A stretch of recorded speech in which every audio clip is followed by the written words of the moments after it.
It was a rainy Thursday morning when Claire pushed open the heavy doors of Miller's Diner, shaking the cold from her thin jacket. The diner was nearly empty. Just a few regulars hunched over their coffees and newspapers. Claire tied her apron around her waist and plastered on a warm smile, even though her own problems weighed heavily on her. Rent was due in 3 days. Her car's transmission was making strange noises she couldn't afford to fix. But still, Claire believed that kindness, no matter how small, was something the world desperately needed more of. As she wiped down the counter, the door swung open again. A man, probably in his late 70s, shuffled inside. His coat was patched and worn, his shoes cracked from years of use. His hands trembled slightly as he pulled the hood from his head, revealing thin, white hair and tired blue eyes. Claire greeted him warmly, just as she did every customer. "Good morning, sir. Can I get you something hot?" she asked. He hesitated at the door, as if deciding whether he should really come in at all. "Just a coffee," he said quietly. Claire led him to a booth by the window. He slid in slowly, his movements stiff and deliberate. As she poured him a cup, she noticed he didn't even glance at the menu. She left him to his coffee, checking on other tables. But out of the corner of her eye, she watched him. He just sat there, cupping the mug in his weathered hands, staring into the swirling steam as if it held some secret he needed to unlock. After about 20 minutes, Claire returned to his table. "Would you like something to eat? We have a special on pancakes this morning," she offered, her voice gentle. The man shook his head and looked embarrassed. He patted the pockets of his coat. I think I left my wallet at home," he mumbled. Claire's heart twisted. She could tell by the way he said it that he hadn't forgotten anything. He simply didn't have the money. "That's okay," she said quickly, brushing it off as if it was no big deal. "Coffee's on the house today." His eyes widened slightly, and for a moment something flickered across his face, something deeper than gratitude. But he only nodded and whispered, "Thank you, young lady." Claire smiled and walked away, pretending she didn't notice the sheen in his eyes. The man stayed a while longer, sipping his coffee slowly. When he finally left, he pulled his hood back up and disappeared into the rain without another word. Claire thought that would be the end of it, but it wasn't. The next morning, Claire arrived at work to find her manager, Paul, acting strangely. He stood stiffly behind the counter, smoothing his already neat hair, and kept glancing at the door like he was expecting someone important. "What's going on?" Claire asked, hanging up her jacket. Paul just shook his head. "Just be on your best behavior today, okay?" Claire laughed. "When am I ever not?" Before Paul could answer, a sleek black car pulled up outside. The windows were so tinted it was impossible to see inside. The engine cut off, and the driver's door opened. A man in a dark suit and hat stepped out, looking every bit the part of a high-powered businessman. He wasn't the old man from yesterday. But when he opened the passenger door, Claire's breath caught. It was him. The old man, but different. His coat was still patched, his shoes still worn, but his posture was straighter, his eyes sharper. He stepped inside with a presence that seemed to fill the entire diner. Paul rushed forward, stumbling over his words. "Good morning, sir. Welcome back to Miller's Diner. Can I get you a table?" The old man's gaze swept the diner and landed on Claire. "I'd like to sit at her station," he said firmly. Paul nodded, almost bowing. Claire approached the table, her hands trembling slightly. She tried to smile as naturally as she could. "Good morning, sir. Coffee again." He smiled. It wasn't the frail smile of yesterday. It was the smile of a man who held power in his hands and chose to wield it carefully. "Yes, please. And I'd like to ask you a few questions, if you don't mind." Claire hesitated but nodded. She poured his coffee and sat across from him, feeling the weight of everyone's eyes in the diner. "Tell me," the man said, stirring his coffee absently. "Why did you pay for my drink yesterday?" Claire blinked. "Because you needed it. It was raining. It was cold. And you look like you could use a warm place and a little kindness." "No expectations?" he asked, his voice pressing. She shook her head. "None." The man leaned back, studying her with those piercing blue eyes. For a long moment, he said nothing. Then he smiled slightly. "My name is Henry Whitmore," he said. Claire frowned. The name sounded vaguely familiar. "You don't know who I am, do you?" he asked, almost amused. Claire shook her head again. Henry chuckled.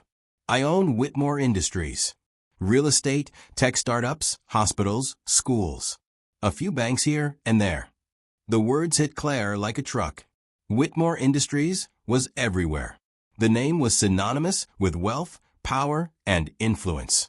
She stared at him, speechless. "Yesterday," Henry continued, "I was testing something. I was testing people's hearts." Claire swallowed hard. Henry smiled again, softer this time. "You passed." Without looking, he reached into his coat and pulled out a small envelope. He slid it across the table to her. Claire stared at it, not daring to touch it. "Open it," he said kindly. With trembling hands, she lifted the flap. Inside was a check. Her eyes widened. $50,000. Her vision blurred with tears. She looked up at Henry, her throat too tight to speak. "I don't believe in charity," Henry said. "But I believe in rewarding kindness where it's found. That money is yours. No strings attached. Use it to fix your car, pay your rent, go to school, start a business. Whatever dream you thought was too far out of reach, it's not anymore." Claire's hands shook as she clutched the check. Her mind raced. She could hardly believe it was real. Henry rose slowly from the booth. His driver immediately appeared at the door. Before he left, Henry turned back to her. "But," he said, voice suddenly low and serious, "remember this. What you do with the gift matters even more than how you received it. Life will test your heart again when you least expect it." That night, she barely slept. By morning, she made her decision.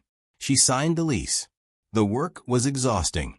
Claire spent long nights painting walls, scrubbing floors, buying second-hand ovens and mixing bowls. She poured her heart into every inch of the place. Slowly, painfully, it began to take shape.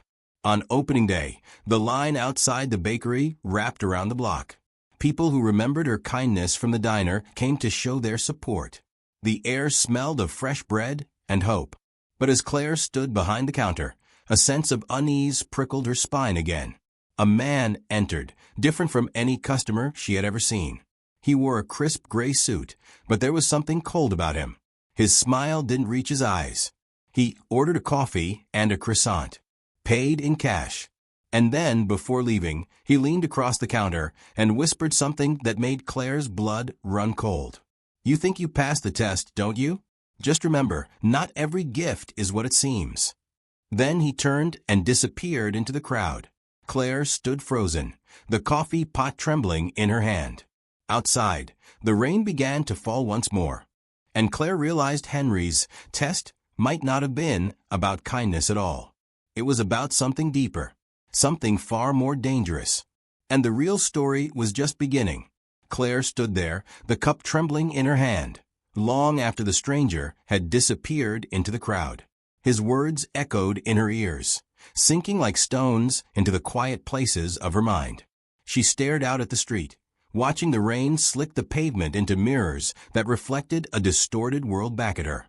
She tried to shake it off, tried to laugh at herself. Maybe it was just a bitter man, jealous of her good fortune. Maybe it meant nothing. And yet, deep down, in the quiet space behind her heartbeat, she knew it meant everything. She knew it wasn't over. She knew a storm was building, even if she couldn't see it yet. The bakery thrived over the next few weeks. Customers poured in from all corners of the city, some curious about the young woman who had gone from waitress to business owner seemingly overnight, others simply drawn by the undeniable magic of her cinnamon rolls and fresh-baked breads. Claire smiled, laughed, worked until her bones ached and her feet screamed. Every night she collapsed into bed, utterly spent, utterly grateful. But every night, too, she would think of the man in the gray suit, and the warning he had whispered like a secret meant to rot her dreams from the inside out. It wasn't until the third month that the cracks began to show. It started with small things at first, deliveries that arrived late or not at all, key ingredients missing or spoiled.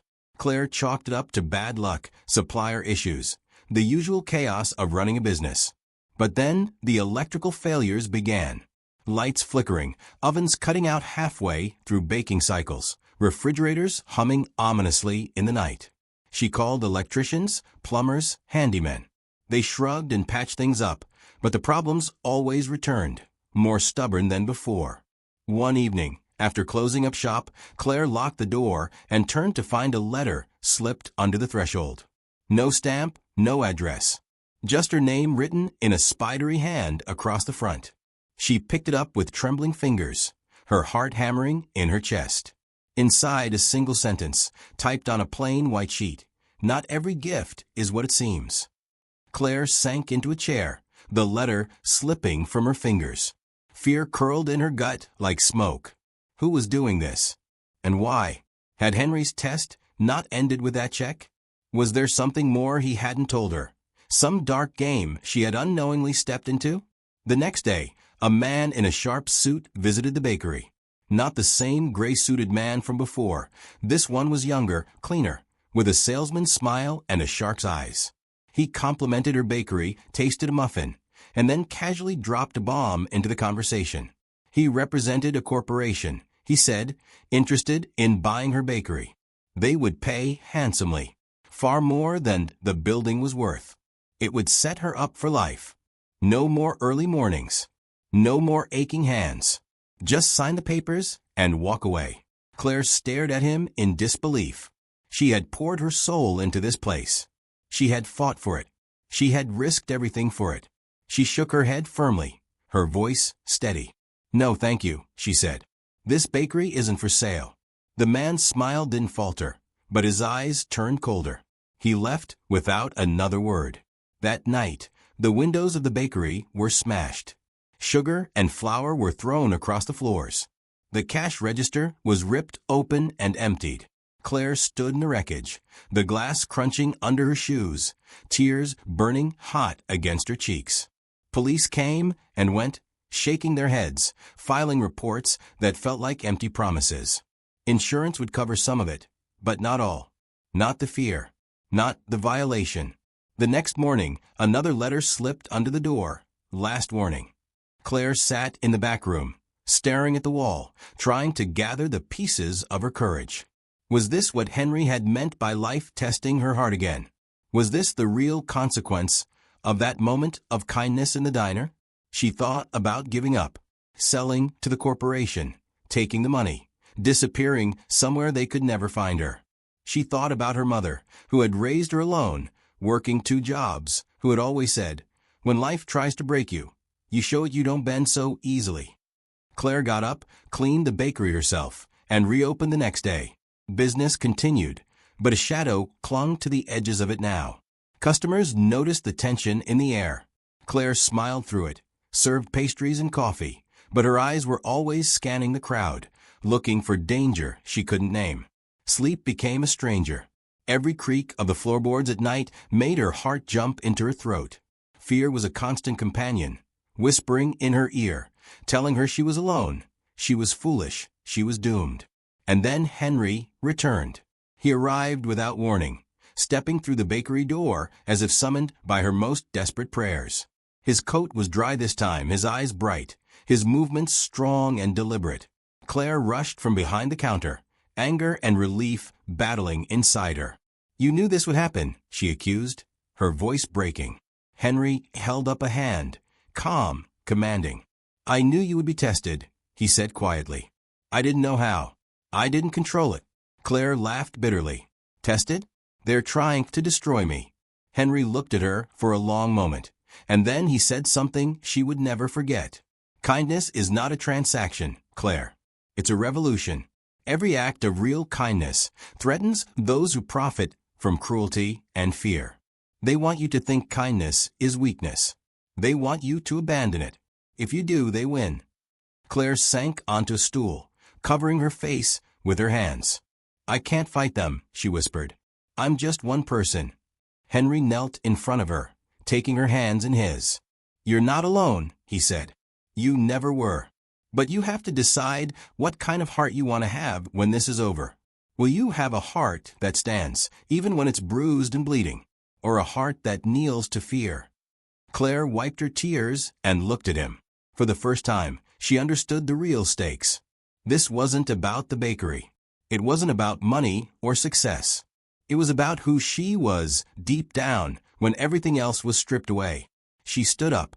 "I'm not selling," she said. Henry smiled, proud and a little sad. "Good. But it's going to get harder before it gets easier." He left without another word, disappearing into the rain once again. And harder it got. Within a week, the health department showed up for a random inspection and fined her for minor violations she had never even heard of. A fire broke out in the dumpster behind the building late one night, scorching the back wall of the bakery. Rumors spread through town that her food made people sick, lies that cost her regular customers. Her bank account dwindled. Suppliers grew nervous. Her landlord hinted that the building might soon be condemned. But Claire refused to bend. She reached out to the community. She told her story, honestly, fearlessly. She posted on social media, sharing what was happening, refusing to let them silence her. She organized community events at the bakery, free bread days, coffee for anyone who needed a warm place to sit. She gave away more than she sold some days. She had no idea if it would save her, but she knew it was the right thing to do. And slowly, something incredible began to happen. People rallied around her.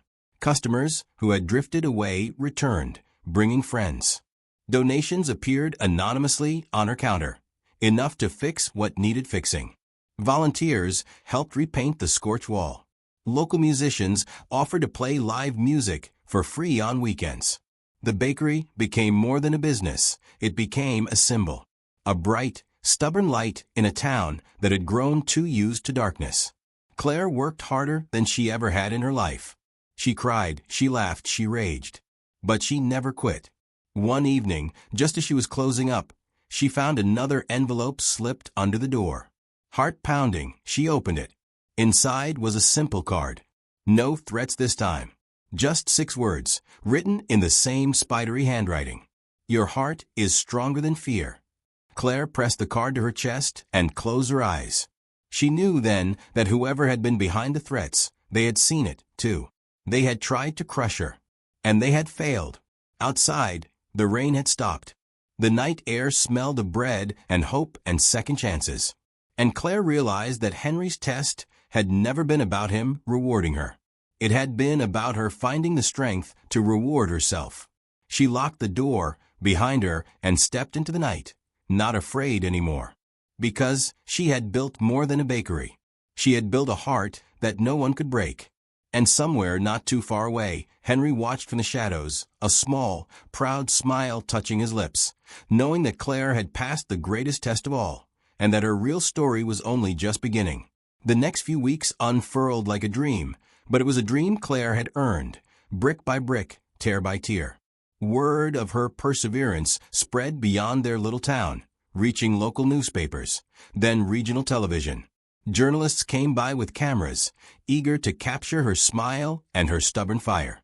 Interviews painted her as a heroine, someone who refused to bend when pushed, who stood tall in the middle of a storm. She shook hands, posed for photos, gave sound bites about hope and resilience, but deep inside, she never forgot how fragile it all still felt. Fear still lived somewhere in her bones, quieter now, but always ready to whisper doubts in her ear if she let her guard down. Yet every day she opened the bakery doors with steady hands and a lifted chin, refusing to let shadows govern her life. It was late one Friday evening, just as she was stacking chairs and wiping down tables, when the door chimed and a man stepped inside. He wasn't anyone she recognized. Tall, lean, sharply dressed. His salt and pepper hair swept back like waves frozen in motion. His eyes were ice blue, and they scanned the bakery with a slow, clinical precision that made Claire's skin prickle. He smiled, but it didn't reach his eyes. He moved closer, his footsteps nearly soundless on the tile floor, and when he spoke, his voice was soft but carried an undeniable weight. "You've caused quite a stir, Miss Claire," he said. She straightened, tossing the rag onto the counter behind her. "Can I help you?" she asked, keeping her voice even. "In a manner of speaking," he replied, slipping a card across the counter. She glanced at it. Marcus Langston. No company name, no title. Just the name printed in sleek black letters on thick white stock. "I represent certain interests," Marcus continued. his gaze pinning her in place. "You've been very inconvenient for them." Claire stiffened, every muscle coiled tight. "Is that a threat?" she asked, voice low. He chuckled, a humorless sound. "A fact. You were supposed to fold. You were supposed to take the easy way out. Instead, you inspired people. Made them believe they could stand against us. That was not ideal." Claire's blood turned to ice. She had suspected it. Suspected the forces against her were bigger than she could see, but hearing it confirmed was another thing entirely. "What do you want?" she demanded. Marcus studied her for a long moment, then leaned in slightly, his voice dropping to a near whisper. "Henry Carrington," he said. Claire blinked. "What about him?" "He's not who you think he is," Marcus said, smiling coldly. "You think he's some benevolent old billionaire testing hearts and handing out bakeries like fairy godmothers hand out magic wands? No, he's playing a game, one far older and far more dangerous than you can imagine." Claire shook her head, stepping back. "I don't believe you." "You will," Marcus said smoothly. "Soon." He turned without another word and walked out into the night, the door swinging shut behind him with a hollow thud. Claire stood frozen for a long time, staring at the card, feeling the whole world shift under her feet. She thought of Henry's kind eyes, his weathered hands, his encouraging words. Could it all have been a lie? Another kind of test? Another kind of trap? That night, Claire barely slept.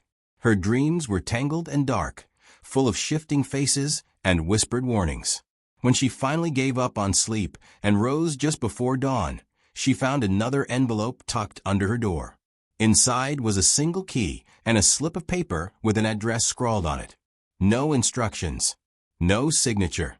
Claire's heart pounded as she turned the key over in her hand, feeling its cold, heavy promise. Against all logic, against every warning screaming inside her, she decided to go. The address led her to the edge of town, to an abandoned building she recognized faintly from her childhood, a crumbling library that had closed down years ago. The windows were boarded up, the roof sagged with age, but the front door stood slightly ajar, as if waiting for her. Swallowing her fear, Claire stepped inside. Dust hung in the air like mist, and her footsteps echoed hollowly across the warped floorboards. She moved cautiously, the key clutched in her sweating palm, until she saw a faint glow coming from behind a collapsed bookshelf. She crept closer and found a door hidden behind the rubble, a modern steel door that looked wildly out of place in the decaying building. Heart hammering, Claire slid the key into the lock and turned. The door swung open with a low groan, revealing a sleek, windowless room bathed in sterile white light. And there, standing calmly in the center, was Henry. "Welcome," he said simply. Claire stared at him, all the confusion and betrayal and relief warring inside her. "What is this?" she demanded. Henry smiled sadly. "The truth." He gestured for her to come closer, and reluctantly, Claire did. The walls of the room were covered in monitors, each displaying feeds from different parts of the city, coffee shops, grocery stores, parks. People going about their lives, unaware they were being watched. "We have been observing," Henry said, "looking for those rare souls who still carry real kindness in their hearts. It's rarer than you think. Most people, when given a chance, choose selfishness, fear, comfort." Claire felt cold all over. "You spied on me?" "We tested you," Henry corrected gently. "And you passed." But passing wasn't the end. It was the beginning. Claire shook her head, trying to make sense of it all. "Why? Why me?" Henry's gaze softened. "Because the world is changing, Claire. Darkness is growing stronger. People like Marcus Langston are positioning themselves to control everything. Power, money, media, governments. They thrive when ordinary people lose hope, when they stop believing in goodness, in each other." He stepped closer, his voice intense now. "We're building something," he said. "A network of people who have proven they can stand firm, who have proven their hearts cannot be bought or broken. People like you." Claire felt dizzy, like she was standing at the edge of a cliff with no railing. "You want me to join you?" she asked. Henry smiled. "You already have." He pressed something into her hand, a small pendant shaped like a flame. It was warm to the touch, pulsing faintly, as if alive. "You'll know when to use it," Henry said cryptically. "And when the time comes, you won't stand alone." Claire left the hidden room with her mind spinning, the pendant heavy in her pocket. She returned to her bakery as the sun rose, casting golden light across the battered little building. Customers trickled in soon after, filling the space with laughter and the comforting clatter of cups and plates. Life felt almost normal again. But Claire knew better now. She knew the battle wasn't over. She had seen the hidden war, had touched the edge of something vast and dangerous and ancient. Marcus Langston returned once, weeks later, slipping through the door with that same cold smile. But Claire met his gaze without flinching now. She saw through him. She saw the fear buried beneath his arrogance. She saw that he understood. He had failed. He nodded once, almost respectfully, and then left without a word. Henry never returned in person, but Claire would occasionally find small notes left where only she would find them. Keep shining. Courage is contagious. The heart you guard guards the world. And Claire did shine. Her bakery flourished beyond anything she could have imagined. She expanded, opening a second location, then a third. She hired young people who needed second chances. She gave free baking lessons to children. She organized food drives and community fairs. She built more than a business. She built a movement, a ripple of hope that spread further and deeper than she would ever fully know. Sometimes, late at night, when the world was quiet and the stars scattered like diamonds across the velvet sky, Claire would hold the pendant in her hand and feel it thrum with life. A reminder that even when the world grew dark, even when the storm raged, a single stubborn, defiant heart could light the way. And though the enemies she could not see still lurked in the shadows, Claire no longer feared them. Because she understood now, the real power was never money or influence or fear. The real power was a heart that refused to be bought, a heart that stood when others kneeled, a heart that chose love even when it hurt. And that kind of heart could change the world. One cup of coffee at a time. One act of kindness at a time. One unbreakable promise to never, ever give up. Claire smiled into the night, knowing this was just the end of one chapter. And somewhere, out beyond the horizon, another test was already waiting. But this time, she would be ready. She had become something unstoppable. She had become a flame, and no darkness could ever put her out.